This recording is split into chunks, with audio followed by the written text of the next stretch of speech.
इतिहास के पन्नों में ना एक ऐसा दौर दर्ज है जिसे अक्सर भारत का स्वर्ण युग कहा जाता है। मतलब एक ऐसा समय जब कला, विज्ञान, संस्कृति सब कुछ अपने चरम पर था। तो आज हम उसी शानदार गुप्त काल की कहानी में थोड़ा और गहराई से उतरेंगे। देखिए, जब भी हम प्राचीन भारत के बारे में पढ़ते हैं तो ये एक शब्द बार बार सामने आता है, शास्त्रीय युग, या जिसे क्लासिकल एज भी कहते हैं। पर कभी सोचा है कि इसका आखिर मतलब क्या है? क्या ये बस एक फैंसी नाम है या इसके पीछे कोई बहुत गहरा मतलब छिपा हुआ है? तो बात यह है कि इतिहासकारों के हिसाब से ये शास्त्रीय युग कोई और नहीं बल्कि गुप्तकाल ही था। और इसे भारत का स्वर्ण युग क्यों कहते हैं?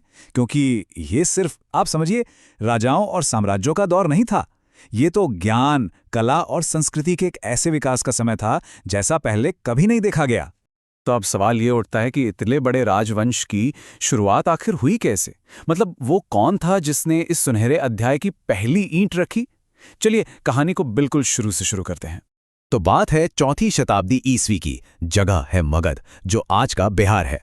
यहाँ एक नई शक्ति धीरे धीरे उभर रही थी और बस यहीं से गुप्त साम्राज्य की कहानी की शुरुआत होती है। और यहाँ एक बहुत मजेदार बात है, जो पुरातात्विक सबूत मिले हैं उनके हिसाब से इतने बड़े साम्राज्य के संस्थापक का नाम बहुत ही सीधा साधा था, गुप्त। जी हाँ, बस गुप्त। कोई शाही उपाधि नहीं, कोई लंबा चौड़ा नाम नहीं। और सिर्फ नाम ही नहीं, उन्होंने अपने लिए जो उपाधि चुनी वो भी बहुत सामान्य थी, महाराज। उस जमाने के हिसाब से ये एक आम राजा की उपाधि थी। इससे पता चलता है कि शुरुआत कितनी, कह सकते हैं, साधारण थी। फिर उनके बाद उनके बेटे घटोत्कच गद्दी पर बैठे और उन्होंने भी अपने पिता की ही तरह महाराज की ही उपाधि अपनाई। तो अब तक सब कुछ एक सामान्य से क्षेत्रीय राज्य जैसा ही लग रहा था, है ना? लेकिन ये जो साधारण सी शुरुआत थी ना, ये ज्यादा दिन तक नहीं चलने वाली थी। बहुत जल्द महत्वाकांक्षाओं ने जोर पकड़ा और एक छोटे से राज्य ने एक विशाल साम्राज्य बनने का सपना देख लिया। और बस यहीं से सत्ता का असली खेल शुरू होता है। और इस कहानी में मोड़ लेकर आए राजवंश के तीसरे शासक चंद्रगुप्त प्रथम। इन्हीं के समय से गुप्त साम्राज्य के असली विस्तार की कहानी शुरू होती है। इनका शासनकाल था 319 से 334 ईस्वी तक। चंद्रगुप्त प्रथम ने एक ऐसा काम किया जिसने सब कुछ बदल कर रख दिया। उन्होंने अपने दादा और पिता की वो साधारण महाराज की उपाधि छोड़ दी और एक बहुत बहुत ज्यादा शक्तिशाली उपाधि अपनाई, महाराजाधिराज। अब जरा इन दोनों उपाधियों का फर्क समझिए। महाराज का मतलब होता है राजा, लेकिन महाराजाधिराज का मतलब है राजाओं का भी महान राजा। मतलब ये सिर्फ एक टाइटल नहीं था, ये तो एक ऐलान था, एक घोषणा थी उनके बढ़ते हुए दबदबे और उनकी बड़ी महत्वाकांक्षाओं की। अच्छा, अब अगर हम इसके आकार की बात करें तो गुप्त साम्राज्य पूरे उत्तर भारत में फैला हुआ था। हाँ, ये मौर्य साम्राज्य जितना विशाल तो नहीं था, लेकिन इसने 200 से भी ज्यादा सालों तक शासन किया। और ये बात इसके गहरे और लंबे समय तक टिकने वाले प्रभाव को दिखाती है। और ये सिलसिला चंद्रगुप्त प्रथम के बाद रुका नहीं, बल्कि और मजबूत हुआ। गुप्त राजवंश में एक के बाद एक कई दमदार शासक हुए जिन्होंने इस विरासत को बहुत आगे बढ़ाया। ये जो पूरी वंशावली है ना, ये एक बहुत जरूरी बात बताती है कि गुप्त राजवंश की ताकत किसी एक शासक पर टिकी नहीं थी। चंद्रगुप्त प्रथम के बाद समुद्रगुप्त आए, फिर चंद्रगुप्त द्वितीय आए, एक से बढ़कर एक महान शासक। इन्होंने इस विरासत को सिर्फ संभाला नहीं, बल्कि और भी बुलंदियों पर पहुंचाया। और शायद यही लगातार अच्छे शासकों का आना ही इनकी सफलता का एक बड़ा राज था। तो अगर हम शुरू के कुछ बड़े शासकों को देखें तो एक सीधी लाइन दिखती है। चंद्रगुप्त प्रथम ने नींव रखी, उनके बेटे समुद्रगुप्त ने साम्राज्य को खूब फैलाया, और फिर आए चंद्रगुप्त द्वितीय, जिन्हें विक्रमादित्य के नाम से भी जाना जाता है। उन्होंने इस स्वर्ण युग को उसकी सबसे ऊंची चोटी पर पहुंचा दिया। 200 साल से भी ज्यादा। जरा सोचिए, ये कोई छोटी बात नहीं है। इतने लंबे समय तक एक स्थिरता और समृद्धि बनाए रखना, सच में ये उनकी सबसे बड़ी उपलब्धियों में से एक थी। तो चलिए घूम फिरकर हम अपने पहले सवाल पर वापस आते हैं। हमने देखा कि कैसे गुप्त शासकों ने एक बड़ा साम्राज्य खड़ा किया और 200 साल से ज्यादा राज किया। लेकिन क्या एक स्वर्ण युग का मतलब सिर्फ शक्तिशाली राजा और उनकी जीतें होती हैं, या फिर इसका असली मतलब उस दौर की कला, विज्ञान और उस समृद्धि में छिपा है जो आज भी हम सबको प्रेरित करती है? ये एक ऐसा सवाल है जो वाकई सोचने पर मजबूर करता है। चलिए, आज इतिहास की एक बहुत ही दिलचस्प पहेली को सुलझाते हैं। आज हम बात करेंगे गुप्त साम्राज्य की। एक ऐसा साम्राज्य जो अपनी ताकत, अपनी संस्कृति के बिल्कुल शिखर पर था और फिर अचानक रहस्यमयी तरीके से बिखर गया। तो ये एक सवाल है जो इस पूरी कहानी की जड़ है। सोचिए जरा, क्या ऐसा हो सकता है कि कोई एक बहुत बड़ी लड़ाई जीते और उसी जीत की वजह से अपना सब कुछ खो बैठे? सुनने में तो ये बिल्कुल उल्टा लगता है ना? पर गुप्त साम्राज्य के साथ कुछ ऐसा ही हुआ था। इस कहानी को समझने के लिए चलिए टाइम में थोड़ा पीछे चलते हैं और गुप्त साम्राज्य को उसके प्राइम टाइम में देखते हैं। इसे एक चैंपियन बॉक्सर की तरह समझिए, जो अपने करियर की पीक पर है, एकदम पावरफुल, हर कोई इज्जत करता है और जिसे हराना नामुमकिन सा लगता है। और इस चैंपियन का नाम था कुमारगुप्त प्रथम। उनका 40 साल का लंबा शासनकाल शांति, समृद्धि और ज्ञान का समय था। मतलब साम्राज्य मजबूत था, खजाना लबालब भरा हुआ था और भविष्य एकदम सुनहरा लग रहा था। अब जरा यहां देखिए, नालंदा जैसी वर्ल्ड फेमस यूनिवर्सिटी की स्थापना, शानदार सोने के सिक्के, ये सब क्या बताते हैं? ये एक ऐसे साम्राज्य की निशानियां हैं जो खुद पर पूरा भरोसा करता था और कल्चरली बहुत ही अमीर था। वो सच में अपने खेल के टॉप पर थे। लेकिन जैसा कि होता है, हर चैंपियन के लिए एक नया चैलेंजर मैदान में आता है और गुप्त साम्राज्य के लिए ये चैलेंजर उत्तर से एक तूफान की तरह आया। ये कोई आम दुश्मन नहीं थे, ये एक अलग ही तरह का खतरा थे जो कभी थकता नहीं था, कभी रुकता नहीं था। ये थे हूण, और इन्हें एक आर्मी की तरह नहीं बल्कि कह सकते हैं एक नेचुरल फोर्स की तरह समझना होगा। जैसा कि यहाँ लिखा है, ये आदिम चरवाहे थे जो बस आगे बढ़ते रहते थे। आप उन्हें एक लड़ाई में हरा सकते थे, पर वो हमेशा वापस आते थे, ठीक वैसे ही जैसे समंदर की लहरें बार बार किनारे से टकराती हैं। और यही सबसे बड़ी बात थी। ये कोई एक या दो लड़ाइयों की बात नहीं थी, ये लगातार हमलों की एक लंबी सीरीज थी, जैसे किसी बॉक्सर पर लगातार पंच पड़ रहे हों। हर हमले ने शक्तिशाली गुप्त साम्राज्य को थोड़ा थोड़ा करके कमजोर करना शुरू कर दिया। तो जब ऐसा तूफान दरवाजे पर दस्तक दे रहा हो तो किसी को तो सामने आना ही पड़ता है ना? अब कहानी अपने सबसे अहम मोड़ पर आती है, जहां एक हीरो इस चुनौती का सामना करने के लिए आगे बढ़ता है। और वो हीरो थे स्कंदगुप्त, कुमारगुप्त के बेटे। अपने पिता के दौर में भी उन्होंने ही सबसे पहले हूणों के खतरे को रोका था, और अब एक शासक के तौर पर वो साम्राज्य की ढाल बनकर खड़े हो गए। और वो जीत गए सच में। ये एक जबरदस्त जीत थी। स्कंदगुप्त ने हूणों को बुरी तरह खदेड़ दिया। उन्होंने वो कर दिखाया जो नामुमकिन लग रहा था और साम्राज्य को बचा लिया।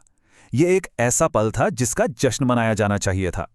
पर क्या कहानी यहीं खत्म हो जाती है? नहीं, क्योंकि हर जीत की एक कीमत होती है, और इस मामले में कीमत बहुत बहुत ज्यादा थी। तो इस शानदार जीत के पीछे आखिर क्या छिपा था? अब हम उस हिस्से पर आते हैं जहां जीत का जश्न धीरे धीरे फीका पड़ने लगता है।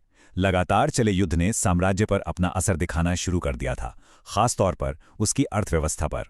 इसे कहते हैं वॉर ऑफ अट्रिशन। मतलब आप लड़ाई तो जीत रहे हैं, पर हर जीत आपकी ताकत को निचोड़ रही है। सोचिए, सीमाओं पर लगातार सेना बनाए रखने का खर्च, व्यापार के रास्तों का बंद हो जाना और सारा पैसा, सारा खजाना सिर्फ युद्ध में झोंक देना। हूणों के हमलों ने गुप्त साम्राज्य की जड़ों को, उसके रिसोर्सेस को धीरे धीरे खोखला कर दिया। और इसका सबसे बड़ा सबूत वो हमें सिक्कों में मिलता है। एक तरफ है कुमारगुप्त के दौर के शानदार शुद्ध सोने के सिक्के जो समृद्धि दिखाते हैं, और दूसरी तरफ स्कंदगुप्त के सिक्के जिनकी क्वालिटी काफी गिर चुकी थी। जैसा कि स्रोत बताते हैं, सोना कम हो गया था, खजाना खाली हो रहा था। स्कंदगुप्त ने बाहरी हमले से तो साम्राज्य को बचा लिया, पर अंदर जो आर्थिक नुकसान हो चुका था उसकी भरपाई नहीं हो पाई। वो आखिरी महान शासक थे, और उनकी मौत के फौरन बाद वो साम्राज्य जिसे उन्होंने बचाया था बिखरने लगा। तो आखिर में हम इस पूरी कहानी से सीखते क्या हैं? हम ये सीखते हैं कि कभी-कभी जीत और हार के बीच का फासला बहुत कम होता है, बहुत धुंधला सा। बिल्कुल यही हुआ। स्कंदगुप्त ने लड़ाई तो जीती, पर उस लड़ाई को लड़ने की कीमत ने साम्राज्य को अंदर से ही खत्म कर दिया। ये एक ऐसी जीत थी जिसकी कीमत इतनी ज्यादा थी कि लंबे समय में वो हार से कुछ अलग नहीं थी। और ये हमें एक बहुत बड़े सवाल के साथ छोड़ जाता है। क्या कोई भी सभ्यता, चाहे वो कितनी ही ताकतवर क्यों ना हो, एक ऐसा युद्ध सच में जीत सकती है जो उसे अंदर ही अंदर धीरे धीरे खोखला कर दे? ये एक ऐसा सवाल है जो सिर्फ गुप्त साम्राज्य के लिए नहीं बल्कि इतिहास में बार बार सामने आता है। सोचने वाली बात है। प्राचीन भारत के इतिहास में ना एक ऐसी कहानी दबी हुई है जिसमें एक कायर राजा भी है, एक बहुत ही अपमानजनक सौदा है और एक राजकुमार का ऐसा कदम जो सबकी सोच से परे था। ये कहानी है चंद्रगुप्त द्वितीय की, वो राजा जिसने अपने साम्राज्य की आबरू बचाने के लिए सब कुछ दांव पर लगा दिया था। तो कहानी शुरू होती है गुप्त साम्राज्य से, जिस पर संकट के काले बादल छाए हुए थे।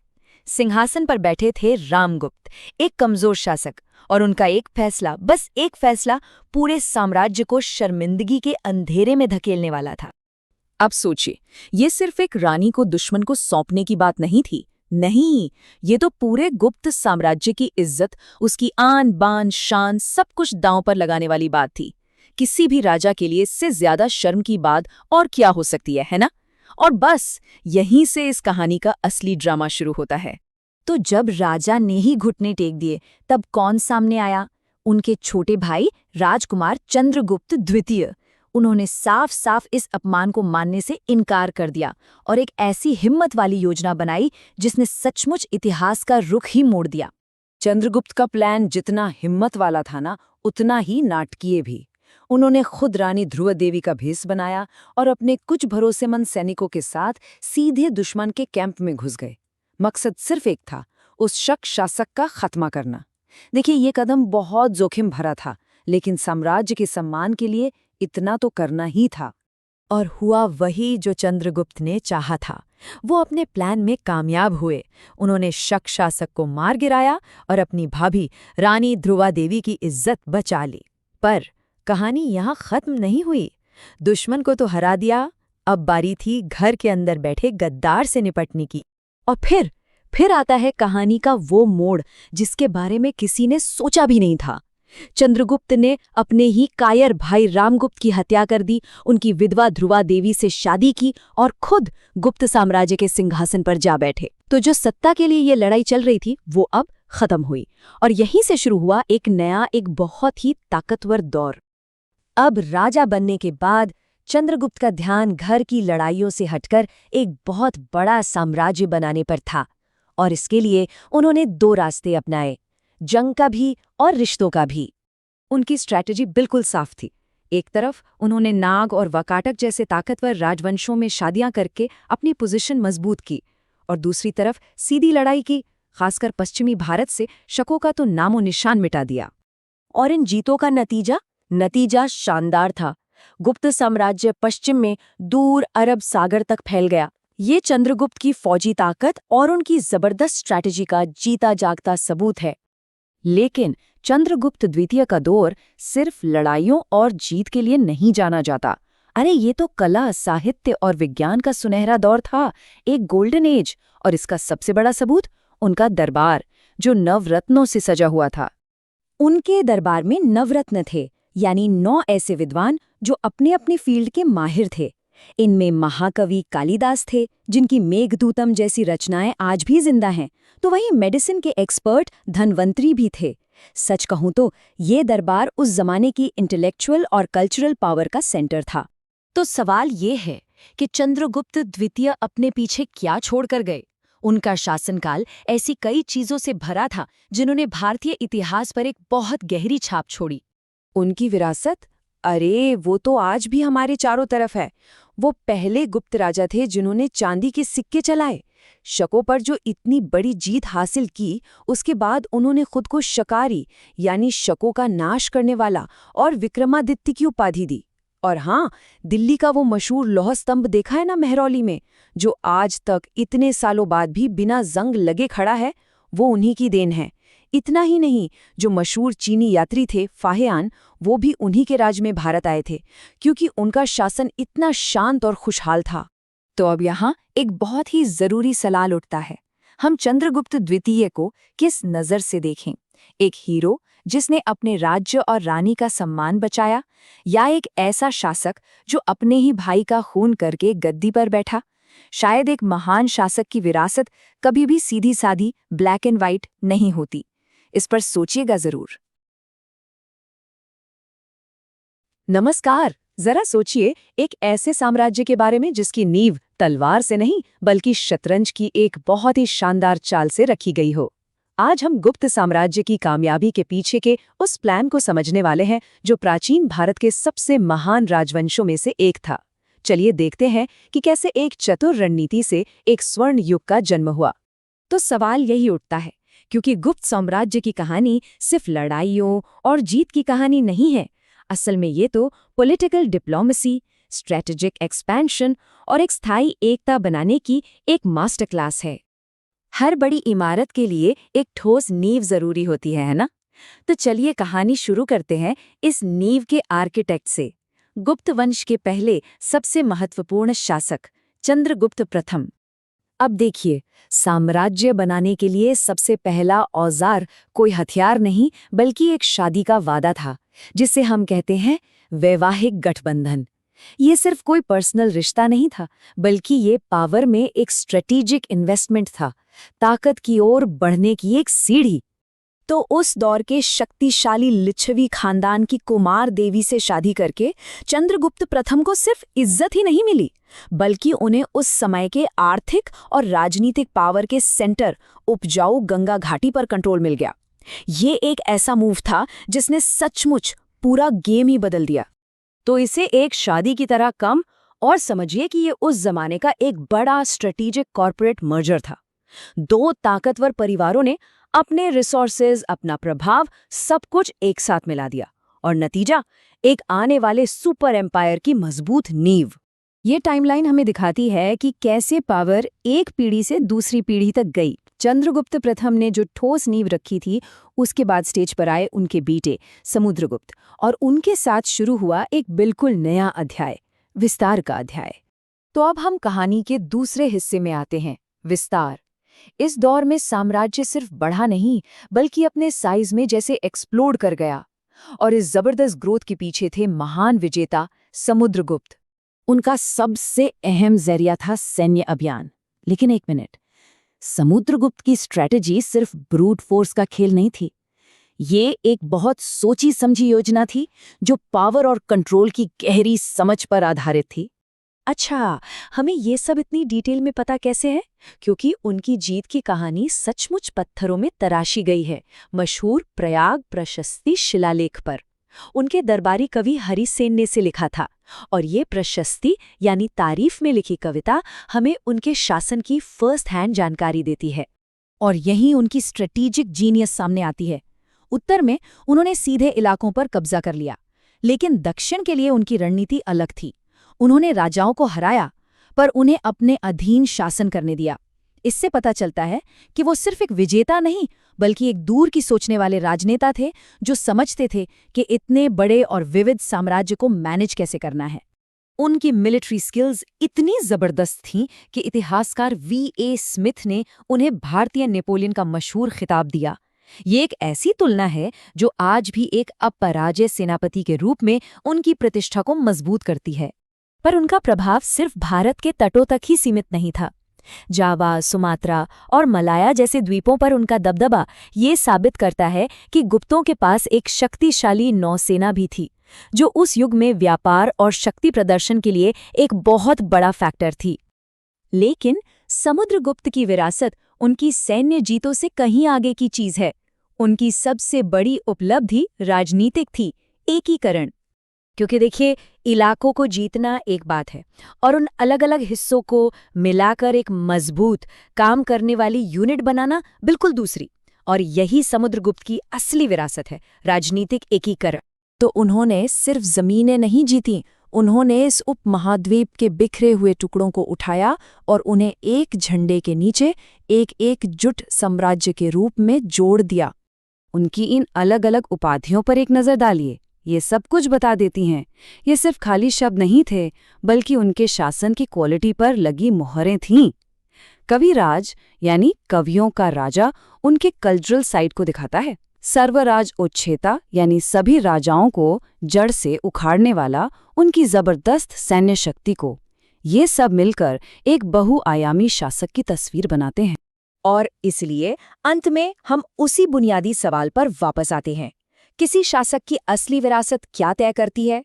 वो जमीनें जो वो जीतता है या वो एकता जो वो उन जीतों से बनाता है? समुद्रगुप्त की कहानी एक बहुत ही साफ जवाब की ओर इशारा करती है।